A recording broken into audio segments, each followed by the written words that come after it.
ญาครุฑขับไล่เหล่านาคลงสู่ใต้บาดาลธิดาของพญานาคแอบขึ้นมายังเมืองมนุษย์นางได้ทิ้งไข่ของนางเอาไว้ที่ริมน้ำพญาคางคกตัวใหญ่หิวโซผ่านมาเจอพอดีมันจึงกลืนไข่เข้าไปในท้องลูกสาวของพญานาคต้องอาศัยอยู่ในท้องของคางคกตั้งแต่เด็กจนโตเป็นหญิงสาวรูปงามสวัสดีครับทุกคนครับผมนิกเองครับสำหรับเรื่องราวที่จะได้ฟังกันในวันนี้นะครับเป็นเรื่องราวของเด็กหญิงซึ่งอาศัยอยู่ในซากของคางคกตั้งแต่เกิดจนโตเป็นสาวนางถูกแม่ซึ่งเป็นพญานาคทิ้งเอาไว้ริมแม่น้ำก่อนจะละหกละเหินได้มาอยู่กับมนุษย์เรื่องราวชีวิตของนางจะเป็นยังไงเกิดเรื่องวุ่นวายอะไรขึ้นบ้างเดี๋ยวมาฟังกันครับกับตำนานเรื่องราวของนางอุทัยเทวีนั่นเองครับผม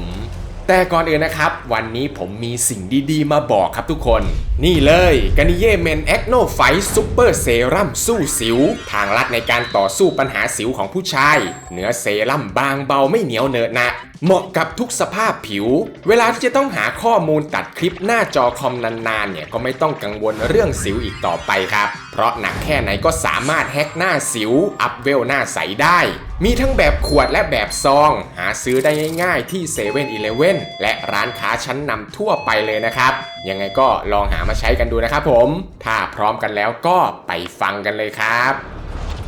ย้อนกลับไปเมื่อครั้งที่นาคและครุฑทำสงครามกันอยู่นั้น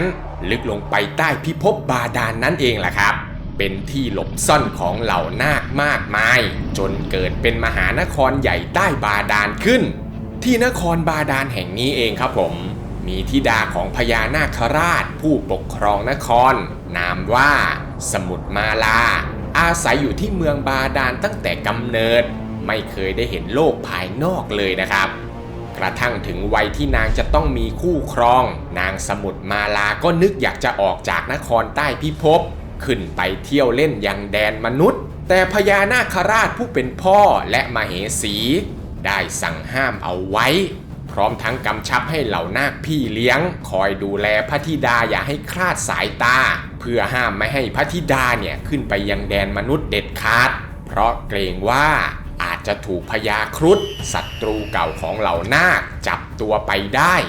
แต่ด้วยความดื้อรั้นของนางสมุทรมาลาเนี่ยสุดท้ายนางก็สามารถหาวิธีหลบหนีจากสายตาของเหล่าพี่เลี้ยงแล้วแอบหนีขึ้นไปยังโลกพิภพจนสำเร็จครับ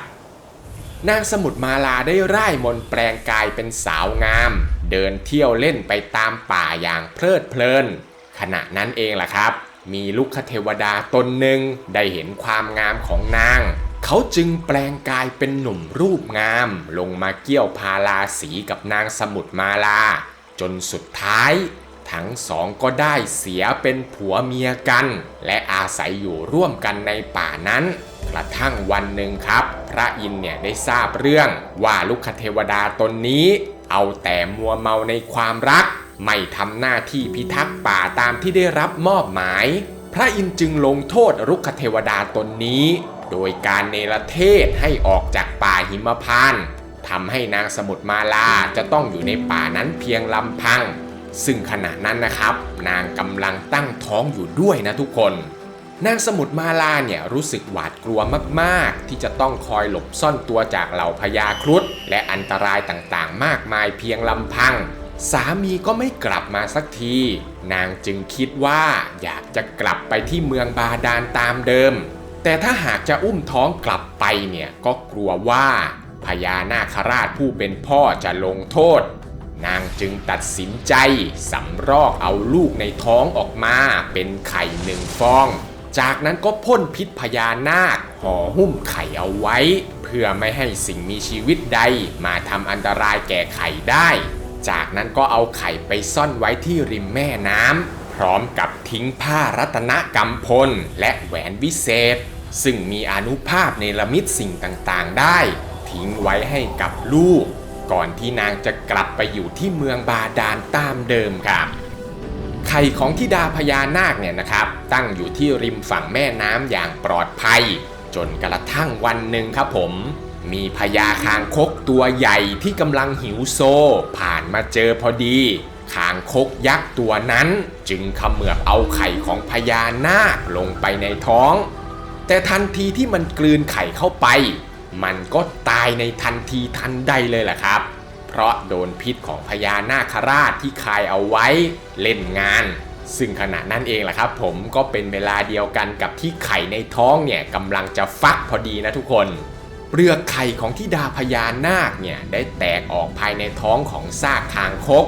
ปรากฏร่างของเด็กสาวหน้าตาน่ารักน่าเอ็นดูขึ้นมาหนึ่งนาง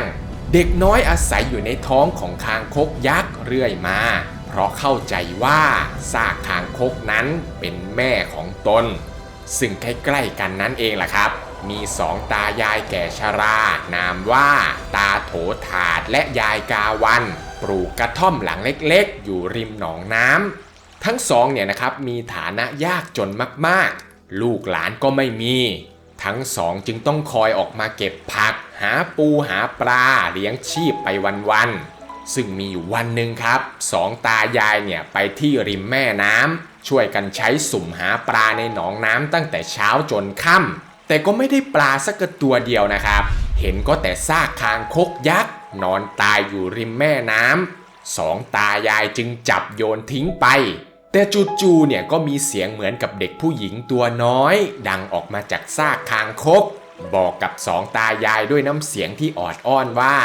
ให้ช่วยเก็บหนูไปเลี้ยงด้วยเถิดสองตายายก็ทั้งตกใจทั้งสงสารนะครับคิดว่าซากคางคกเนี่ยพูดภาษาคนได้จึงตัดสินใจนำเอาซากคางคกนั้นกลับไปเลี้ยงดูอยู่ที่กระท่อมเมื่อมาถึงกระท่อมสองตายายก็พากันออกไปหาผักริมรั้วเพื่อจะนำมาต้มกินตามมีตามเกิดเนื่องจากพวกเขาหาปลาไม่ได้เลยเด็กสาวที่เป็นธิดาของพญานาคเมื่อเห็นดังนั้นนางจึงแอบออกมาจากซากคางคกแล้วใช้แหวนวิเศษที่แม่ทิ้งไว้ให้เนรมิตข้าวปลาอาหารมากมายซึ่งทุกอย่างเนี่ยล้วนแต่เป็นของดีๆทั้งนั้นเลยนะครับเพื่อให้สองตายายได้กลับมากินจากนั้นนางก็กลับเข้าไปหลบอยู่ในซากคางคกตามเดิมเมื่อสองตายายกลับมาเห็นเนี่ยก็เริ่มสงสัยครับว่าอาหารเหล่านี้เนี่ยมันมาจากไหนกันแน่บางสิ่งบางอย่างเนี่ยไม่มีทางจะหาได้จากแถวนี้เลยด้วยซ้ำกระทั่งวันรุ่งขึ้นสองตายายก็แกล้งทำทีว่าจะออกไปหาผักหาปลามากินกันเหมือนปกติแต่ทว่าพวกเขาเนี่ยได้แอบเดินย่องกลับมาหลบดูอยู่ที่ท้ายกระท่อมครับทำให้ทั้งสองเนี่ยได้รู้ความจริงว่ามีเด็กสาวตัวเล็กน่ารักซ่อนตัวอยู่ในซากคางคกสองตายายรีบวิ่งมาหาธิดาของพญานาคพร้อมกับอ้อนวอนให้เด็กน้อยออกมาจากซากคางคกแต่หนูน้อยเนี่ยก็ไม่ยอมออกมาครับเพราะยังคงอาลัยอาวรณ์กับซากคางคกตัวนี้อยู่จึงขอตาและยายว่าจะขออาศัยอยู่ในซากคางคกนี้ต่อไปสองตายายก็ไม่ขัดใจหลานครับธิดาของพญานาคจึงได้อาศัยอยู่ในซากคางคกนั้นต่อไปวันไหนนึกอยากจะออกมาช่วยงานของตาและยายนางก็จะคลานออกมาจากซากคางคกเมื่อช่วยงานเสร็จแล้วก็จะกลับเข้าไปในซากคางคกเหมือนเดิมซึ่งก็เป็นแบบนี้อยู่นานถึง15 ปีเลยนะครับจากเด็กน้อยก็เติบโตเป็นเด็กสาวที่มีรูปร่างหน้าตางดงามมากๆผิวพรรณของนางเนี่ยขาวเนียนราวกับแสงอาทิตย์แรกในตอนเช้าตาและยายจึงเรียกหลานสาวว่านางอุทัยนั่นเองครับมีอยู่วันหนึ่งครับทุกคนที่วัดเนี่ยมีงานฉลองอุโบสถชาวบ้านทั้งหลายเนี่ยต่างเตรียมตัวกันไปฟังเทศน์ที่วัดนางอุทัยเนี่ยก็นึกอยากจะไปทำบุญที่วัดด้วยจึงขอให้ตาและยายเนี่ยพานางไปฟังเทศน์ที่วัดนางอุทัยได้เนรมิตหญิงงามจำนวนมากไว้เป็นข้ารับใช้แล้วพากันเดินทางไปฟังเทศน์ที่วัดซึ่งทุกที่ที่นางอุทัยเดินผ่านไปความงามของนางก็สะกดทุกสายตาของคนที่ได้พบเห็นเลยนะครับโดยเฉพาะหนุ่มๆเนาะซึ่งหนึ่งในนั้นก็คือเจ้าชายสุทธราชกุมารโอรสของท้าวการบและพนางกาวินผู้เป็นเจ้าเมืองซึ่งบังเอิญมาเที่ยวงานบุญที่วัดในวันนั้นพอดีเมื่อเจ้าชายทอดพระเนตรเห็นนางอุทัยก็ตกหลุมรักหัวปักหัวปั๊มแอบมองนางตลอดทั้งงานเลยนะครับจนเมื่อนางอุทัยเดินทางกลับเจ้าชายก็สั่งให้ข้าราชบริพาร ตามไปสืบเรื่องราวของหญิงสาวที่ได้พบข้าราชบริพารของเจ้าชายเนี่ยติดตามนางอุทัยจนไปถึงกระท่อมริมน้ำนางอุทัยเนี่ยเห็นว่ามีคนตามมาเลยรีบเข้าไปซ่อนตัวในซากคางคกเช่นเดิมเมื่อมาถึงกระท่อมเหล่าข้าราชบริพารก็เห็นเพียงแต่สองตายายนั่งอยู่ทหารคนสนิทของเจ้าชายสุทธราชกุมารจึงเข้าไปสอบถามสองตายายว่าเห็นสาวงามเดินผ่านมาแถวนี้ไหมแต่สองตายายเนี่ยไม่ยอมบอกความจริงครับซึ่งพวกทหารเนี่ยก็รู้อยู่แล้วนะครับผมพวกทหารจึงพยายามขู่สองตายายให้บอกความจริงและบอกกับสองตายายไปว่าเจ้าชายสุทธราชกุมารต้องการหลานสาวของพวกเขาไปเป็นชายาแต่ตาและยายเนี่ยโกรธมากนะครับที่พวกทหารเนี่ยมาใช้อำนาจข่มขู่จึงบอกกับพวกทหารไปว่าจะยอมยกหลานสาวให้ก็ต่อเมื่อ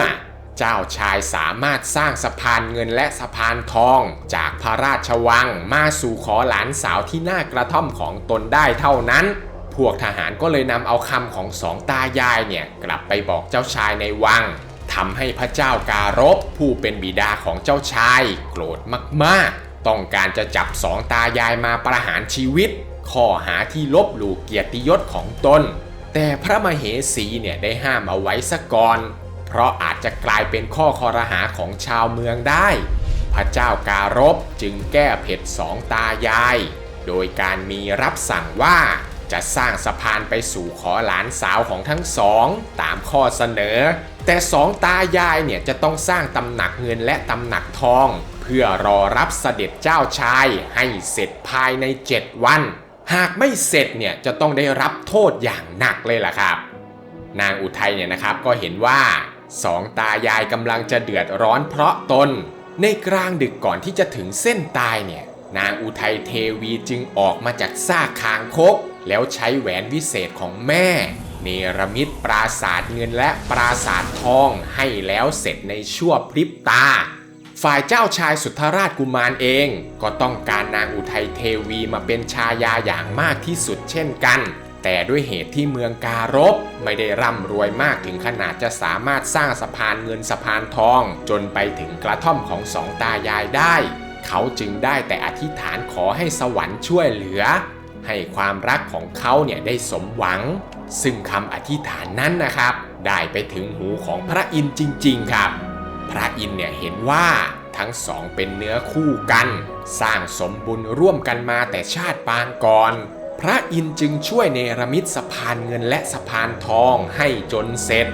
เมื่อถึงรุ่งเช้าพระเจ้าการพก็ต้องตกตะลึงและได้เห็นว่าทั้งสองเนี่ยต่างมีบุญญาธิการเสมอกันจึงจัดงานอภิเษกสมรสให้กับนางอุทัยเป็นราชเทวีของเจ้าชายสุทธราชกุมารอย่างสมพระเกียรติท่ามกลางความชื่นชมยินดีของชาวเมืองทุกๆคนเลยล่ะครับนางอุทัยเทวีเนี่ยได้เข้ามาอาศัยอยู่ในวังร่วมกับเจ้าชายโดยนางได้เนรมิตสระน้ำใหญ่เอาไว้ริมพระราชวังเพื่อใช้เป็นที่ส่งน้ำเนื่องจากนางอุทัยเทวีเนี่ยชอบเล่นน้ำมากๆเพราะนางมีเชื้อสายของนาคราชอยู่ภายในตัวทั้งสองอยู่ร่วมกันในวังเนี่ยก็ดูเหมือนจะมีความสุขดีนะครับกระทั่งวันหนึ่งครับผมพระเจ้าการพได้รับราชสารจากพระเจ้ากัญจราชความในสารนั้นเนี่ยเป็นการทวงถามถึงการจัดงานอภิเษกสมรสของเจ้าชายและเจ้าหญิงจากทั้งสองเมืองเนื่องจากพระเจ้าการพนั้นเคยได้ให้สัญญากับพระเจ้ากัญจราชไว้เมื่อ15 ปีก่อนว่าเมื่อใดก็ตามที่พระราชบุตรและพระราชธิดาของทั้งสองเมืองเติบโตจนถึงวัยที่จะต้องครองเรือนแล้วพระเจ้าการพจะต้องนำเจ้าชายสุทธราชกุมารมาอภิเษกสมรสกับเจ้าหญิงฉันนาพระราชธิดาแห่งเมืองจุโลมนครแต่เหตุการณ์นั้นมันผ่านเลยมานานถึง15 ปีแล้วครับทำให้พระเจ้ากาลพเนี่ยลืมเลือนไปว่าตนเองนั้นเคยมั่นหมายลูกชายเอาไว้กับลูกสาวของเพื่อนแล้วพระเจ้าการพเนี่ยเครียดมากๆเลยนะครับจึงขอให้เจ้าชายสุทธราชกุมารไปอภิเษกสมรสกับเจ้าหญิงฉันนาซึ่งเป็นคู่มั่นเดิมเพราะเกรงว่าหากต้องผิดใจกับพระเจ้ากัญจราชแล้วอาจจะเกิดศึกสงครามขึ้นได้ ซึ่งเมืองการบเองเนี่ยก็เป็นเมืองที่เล็กกว่ามากไม่มีทางจะสู้ศึกไหวแน่นอนเจ้าชายสุทธราชกุมารเองเนี่ยก็เกรงว่าราษฎรอาจจะต้องเดือดร้อนจึงรีบไปปรึกษากับนางอุทัยเทวีว่าควรจะทำยังไงดีนางอุทัยเทวีเนี่ยก็ยอมที่จะให้สามีไปอภิเษกสมรสกับเจ้าหญิงฉันนาตามข้อผูกมัดของทั้งสองเมืองครับเพราะนางเองเนี่ยก็เห็นแก่บ้านเมืองเช่นกันเจ้าชายสุทธราชกุมารจึงได้ให้ช่างฝีมือดีมาปั้นรูปเหมือนของตนเพื่อทิ้งไว้ให้กับนางอุทัยเทวีไว้ดูต่างหน้าและก็ให้ช่างเนี่ยปั้นรูปเหมือนของนางอุทัยเทวีเพื่อนำติดตัวไปยังจุโลมนครด้วยพร้อมทั้งรับสั่งกับนางอุทัยเทวีว่าอีกไม่นานเนี่ยจะกลับมาหานางเช่นเดิมแน่นอนจากนั้นนะครับเจ้าชายสุทธราชกุมารก็เดินทางไปอภิเษกสมรสกับเจ้าหญิงฉันนาด้วยความจำเป็นครับหลังจากที่อภิเษกสมรสกันเรียบร้อยแล้วนะครับเจ้าชายสุทธราชกุมารก็อยู่กินกับเจ้าหญิงฉันนาแบบไม่เต็มใจเขาไม่เคยสนใจใยดีเจ้าหญิงฉันนาเลยแม้แต่น้อยเพราะนึกถึงแต่นางอุทัยเทวีเท่านั้นวันๆเนี่ยก็เอาแต่คอยกอดคอยหอมรูปปั้นที่นำติดตัวมาตลอดเวลาทำให้เจ้าหญิงฉันนาเกิดความน้อยใจและโกรธแค้นนางอุทัยเทวีเป็นอย่างมากเจ้าหญิงฉันนาจึงสั่งให้ทหารนำรูปปั้นของนางอุทัยเทวีไปทิ้งน้ำเพื่อให้เจ้าชายสุทธราชกุมารลืมนางอุทัยเทวีไปซะแต่มันกลับไม่เป็นอย่างนั้นครับเพราะเจ้าชายสุทธราชกุมารยิ่งคิดถึงและเพ้อคร่ำครวญถึงนางอุทัยเทวีหนักขึ้นกว่าเดิมซะอีกนะครับผมแต่เจ้าหญิงฉันนาเนี่ยก็ยังคงไม่ยอมละความพยายามนางลองเปลี่ยนวิธีการใหม่หันมาสร้างความดีเพื่อเอาชนะใจเจ้าชายดูบ้างแต่มันก็ไม่เป็นผลครับทำให้สุดท้ายเนี่ยเจ้าหญิงฉันนาต้องหันไปพึ่งมนต์ดำครับทุกคนนางได้ทำการว่าจ้างสองตายายผู้วิเศษให้ไปล่อลวงและจับเอานางอุทัยเทวีมากักขังเอาไว้สองตายายผู้วิเศษเนี่ยจึงนั่งเรือยนต์เหาะไปหานางอุทัยเทวีถึงเมืองการบแล้วก็ล่อลวงนางอุทัยเทวีว่าเจ้าชายสุทธราชกุมารให้มารับไปอยู่ด้วยกันซึ่งนางอุทัยเทวีเนี่ยก็หลงเชื่อนะครับนางจึงนั่งเรือไปกับสองตายายก่อนจะถูกจับตัวไปพบเจ้าหญิงฉันนาในวังและด้วยความโกรธแค้นเจ้าหญิงฉันนาจึงสั่งให้เฆี่ยนนางอุทัยเทวีจนนางเสียชีวิตจากนั้นก็ให้สองตายายผู้วิเศษนำร่างไปทิ้งแม่น้ำแต่ทว่านางอุทัยเทวีเนี่ยมีเชื้อสายของนาคราชอยู่พอร่างกายของนางสัมผัสกับน้ำนางก็ฟื้นขึ้นมาทันทีครับซึ่งขณะนั้นเองนะครับทุกคนมีแม่ค้าขายขนมพายเรือผ่านมาเจอนางอุทัยเทวีพอดีจึงช่วยนางเอาไว้และพานางกลับไปเลี้ยงดูอยู่ที่บ้านริมน้ำนางอุทัยเทวีก็อาสาพายเรือขายขนมช่วยแม่ค้าเป็นการตอบแทนโดยนางอุทัยเทวีเนี่ยได้แปลงกายเป็นหญิงชราแต่ว่าผมเนี่ยยังคงดกดำอยู่นะครับจากนั้นนางก็พายเรือไปขายขนมแถวท่าน้ำของพระราชวังซึ่งขณะนั้นเองล่ะครับทุกคนเจ้าหญิงฉันนาเนี่ยกำลังได้รับผลกรรมที่นางทำไว้กับนางอุทัยเทวีทำให้ผมของนางเนี่ยงอกขาวโพลนทั้งหัวทั้งที่อายุยังน้อยไม่ว่าหมอจะเก่งแค่ไหนก็ไม่สามารถรักษานางได้เลยกระทั่งวันหนึ่งครับมีข้าหลวงของเจ้าหญิงฉันนาได้มาเห็นร่างแปลงของนางอุทัยเทวีที่แปลงร่างเป็นหญิงแก่ชรามาขายขนมอยู่หน้าวังแต่แม้ว่ารูปร่างของนางเนี่ยจะแก่มากๆผมของนางกลับยังคงดำสนิทพวกข้าหลวงจึงพาหญิงชราผู้นี้ไปเข้าเฝ้าเจ้าหญิงฉันนาเพื่อให้ช่วยรักษาอาการหัวงอกก่อนวัยอันควรของนางหญิงชราเนี่ยได้บอกกับเจ้าหญิงฉันนาว่าให้โกนผมทั้งหมดออกจากนั้นก็เอาปลาร้าเน่ามาพอกทั้งตัวของเจ้าหญิงแล้วก็ใช้หม้อดินเนี่ยมาครอบเอาไว้บอกว่าเป็นสูตรยาวิเศษโดยจะต้องพอกเอาไว้ติดต่อกันนานถึง7 วันเมื่อครบ7 วันแล้วจะมาเอาหม้อดินที่ครอบไว้ออกให้เจ้าหญิงฉันนาเนี่ยก็เชื่อและทำตามทุกอย่างเลยนะครับแต่ผลมันกลับไม่ได้เป็นอย่างที่หญิงชราบอกเอาไว้ครับทุกคนเพราะที่หัวของเจ้าหญิงฉันนานั้น มีแผลที่ถูกมีดโกนบาดอยู่หลายจุดมากๆเลยนะครับเมื่อใช้ปลาร้าเน่ามาพอกเอาไว้มันจึงทำให้ร่างกายของเจ้าหญิงฉันนาได้รับเชื้อโรคเข้าสู่กระแสเลือดทำให้นางล้มป่วยและเสียชีวิตในเวลาไม่ถึง7 วันครับซึ่งหลังจากที่เจ้าหญิงเสียชีวิตแล้วนะครับเจ้าชายสุทธราชกุมารก็บวชอุทิศส่วนกุศลให้เมื่อศึกออกมาแล้วเจ้าชายก็ไปขอลาพระเจ้ากัญจราชเพื่อกลับไปยังเมืองการบบ้านเกิดของตนตามเดิมและกลับไปหานางอุทัยเทวีหญิงที่ตนรักพระเจ้ากัญจราชเนี่ยก็อนุญาตเมื่อเจ้าชายสุทธราชกุมารเดินทางกลับมาถึงเมืองการบแล้วพระเจ้าการบก็มอบราชสมบัติให้กับเจ้าชายสุทธราชกุมารและนางอุทัยเทวีให้ขึ้นปกครองเมืองการบแทนนับแต่นั้นแหละครับทั้งสองก็ได้อยู่ครองคู่กันและปกครองบ้านเมืองร่วมกันอย่างมีความสุขสืบไปครับซึ่งทั้งหมดนี้นะครับก็คือเรื่องราวของนางอุทัยเทวีที่ผมนำมาฝากทุกคนในวันนี้นะครับหากมีข้อมูลตรงไหนผิดพลาดหรือตกหล่นตรงไหนไปเนี่ยผมต้อง